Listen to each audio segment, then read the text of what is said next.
Hey guys, welcome back to another episode. This week we're going to make some monster cookies. It's October 2nd currently at the time of filming this video, and we're trying to get into the spirit of Halloween, Day of the Dead. So yeah, we're going to watch Alien 2 today, and I'm going to prep some monster cookies, but vegan, but healthy. Let's get to it.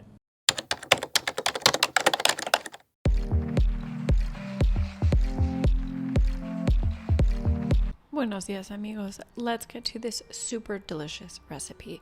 Start by adding 16 medjool dates and a cup of already cooked white beans to a super high speed blender, and add about a half a tablespoon's worth of vanilla extract. Next, just add half a teaspoon of salt, or omit this, add a pinch, whatever you prefer. This just kind of highlights some of the flavors a little nicely, so I added a little bit of salt. And you're gonna have to wipe it down using a rubber spatula every once in a while. We're gonna add half a cup of cashew butter, because what's a cookie without fat? So we need a ton of cashew butter, and a 1/4 cup of coconut butter. They both work so nicely here because they have nice neutral flavors, but you can also use something like almond butter. It's gonna be a thick paste, so you wanna add a 1/4 cup of soy milk. If you wanna add up to a half cup, that should be totally fine.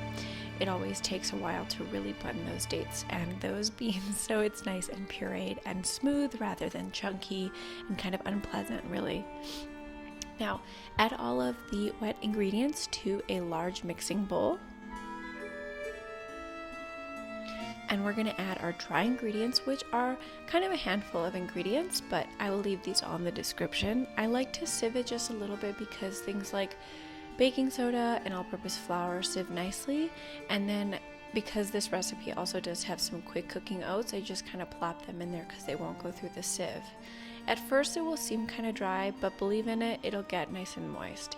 Once the water is totally saturated, we're going to add some vegan chocolate chips and also vegan M&Ms. I will leave the vegan M&Ms brand that I typically buy from in the description for you all, because traditionally regular M&Ms do have a little bit of dairy.